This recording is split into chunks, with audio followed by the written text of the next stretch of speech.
Chief হুইপকে অনুরোধ করব যে এখানে তালিকায় আছে অথচ ডাকলে পাওয়া যায় না, আপনারা একটু যিনি বক্তব্য দিবেন তিনি দাঁড়িয়ে বলেন যে আমাকে তো জানানো হয় নাই। সুতরাং তিনি যাতে প্রস্তুত থাকেন সেই জন্য তাকে একটু আর্লি ওয়ার্নিং দিবেন।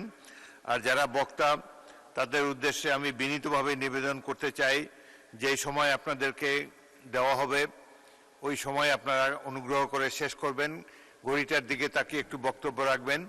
নতুন সদস্য যারা তাদের উদ্দেশ্যে বলতে চাই যখন 1 মিনিট বাকি থাকবে তখন থেকেই প্রয়োজন হলে সাম আপ করবেন বা এলাকার কথা বক্তব্য রাখা শুরু করবেন। মাননীয় স্পিকার, আপনার মাধ্যমে আমি মাননীয় সকল সংসদ সদস্যকে অবহিত করতে চাই যে আজকেই আমাদের বক্তব্য শেষ এবং যারা আছে যে তালিকা আপনাকে দিয়েছি সেই তালিকা ধরেই আপনি আগাবেন। যিনি বক্তব্য দিতে পারবেন না তার কোনো সুযোগ নেই, কারণ আজকে রাত্রি আমরা বক্তব্য শেষ করব। আগামীকালকে সকালে মাননীয় বিরোধী দলীয় নেতা, মাননীয় সংসদ নেতা এবং মাননীয় অর্থমন্ত্রী তারা 3 জন বক্তব্য রাখবেন সকল সেশনে। সেকেন্ড সেশনে আমরা কাট মোশন এবং ওই ছাঁটাই প্রস্তাব নিয়ে আলোচনা শুরু করবো, অ্যাপ্রোপ্রিয়েশন শুরু করবো সেকেন্ড সেশনে। তো আমি সকলের উদ্দেশ্যেই বলছি, সকলে জানার জন্য।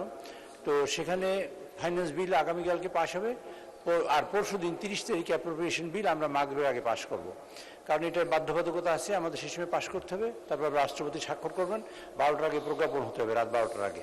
কাজে সেই সংক্রান্ত বিষয়ে সকলের দৃষ্টি রাখবেন এবং সময় বাড়াবার কোনো সুযোগই নেই অ্যাকচুয়ালি আজকে, এবং সবাই আজকে বক্তব্য শেষ করবেন। এই জন্য বক্তব্যের সময় মাননীয় সদস্যদের আমি অনুরোধ করছি, বক্তব্যের সময় আমাদের কমানো ছাড়া কোনো রাস্তা আমাদের নেই, সুতরাং নির্দিষ্ট সময়ের মধ্যে বক্তব্য সবাই শেষ করবেন সেই প্রত্যাশা করি। আসসালামু আলাইকুম।